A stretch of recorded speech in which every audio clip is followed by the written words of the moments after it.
I'm very proud to say that I'm a product of the public schools of San Antonio. I was educated in the Northeast Independent School District and graduated from Churchill High School. My father, Dr. Harmon Kelley, was an obstetrician and gynecologist. So I decided to become an OBGYN. When I was in medical school, I pretty much had decided that I wanted to do it the surgical specialty. And then, of course, I was influenced by my dad. My dad had a wonderful practice, was very excellent at his profession of being an obstetrician and gynecologist. So I sort of was enlightening. I didn't have the intention when I went to medical school to become an obstetrician gynecologist, but it really was my calling. She has been involved in a small family-run OB-GYN practice that her father started.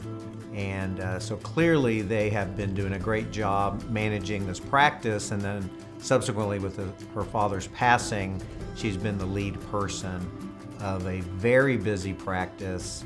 After his passing a year ago, of course, I had to take over the day-to-day management of the practice, but I felt well prepared because of the 21 years of working with my dad on a daily basis and the wonderful staff and our office manager.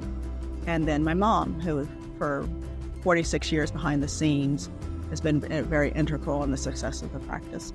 I would say, and I appreciate the chamber understanding that a medical practice is a small business with all the challenges that one has. Time has moved on from, let's say, the Marcus Welby thought process of what medical practices are. They're much more complicated. Private equity that's coming in buying practices.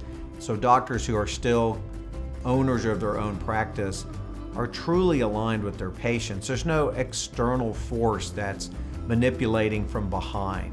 But Margaret's an example of somebody who's seen right through that.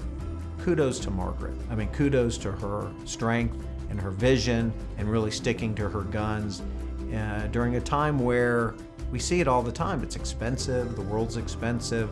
To be able to provide a service really focused on your patients, where the patients never feel compromised. As a Black woman, it is a really high honor to be recognized for owning and sustaining the practice during this time when my father had died. And so it's also given me encouragement to carry on and sustain the practice. So I really appreciate the chamber bestowing this honor upon me.